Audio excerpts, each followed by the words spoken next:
are here, ladies and gentlemen.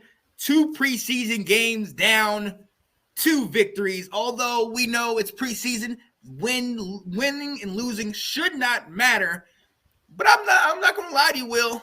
I'm not gonna lie. It feels good, especially coming out of the game the way we did, winning it at the end, kicked by Joey Sly. I think somebody mentioned that that it might potentially be a game winner by Joey Sly. Let's get it. I think you did. But I mean, I think it feels good. The energy at the stadium was good. The fans are re-energized. They're excited to be back in there.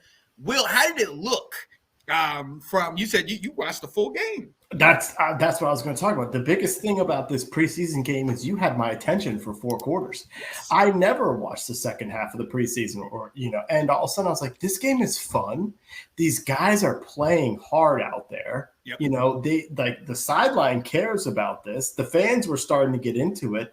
I was like, I'm going to keep watching this and also it was an exciting game. It wasn't 3 and outs or a bunch of punts. It was just, whether it's good or bad for the defenses, there was scoring.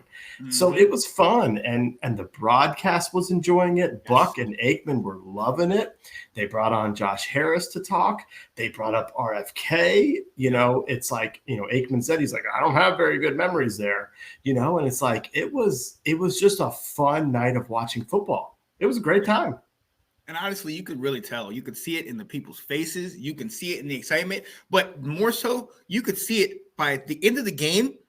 There was a lot of people. You would have thought it's potentially a regular season game with the amount of people that were still there in the stadium. You talked about Josh Harris being there. I mean, man, it was electric to be there, and it was a preseason game. Yes. It was a preseason game, Will. Yep. So I love that. I love that. Well, that's what they kept talking about, though. Buck and Aikman just, they were saying, hey, there's a different vibe around Washington right now. Yes. He's like, between the players, the coaches, he's like, the staff members, the fans, everyone is buzzing about this team right now. And he's like, and you can feel it. And I'm like, if this was the excitement at preseason, what's going to happen week 1 when Arizona comes to town? Exactly. And look, we've covered it. You've talked about it many times. Fans are coming back. They're coming back in droves. Yes. I'm listening to an interview with Bram Weinstein and Time. Our guy. And one of the things Weinstein said, he said a friend texted him and he said, it doesn't feel immoral to root for this team again. You know what I mean? I can be a fan again with not having to worry that the person that owns this team is doing things that, I get looked at. And let's be honest.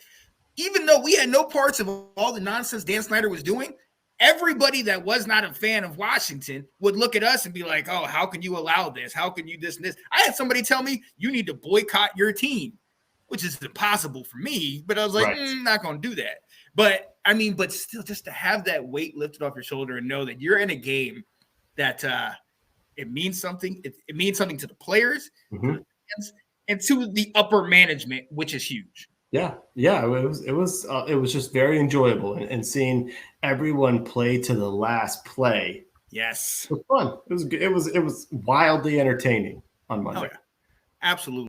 Dun, dun, dun, dun, dun, dun, dun, dun. Let's go. The Washington Commanders. There it is.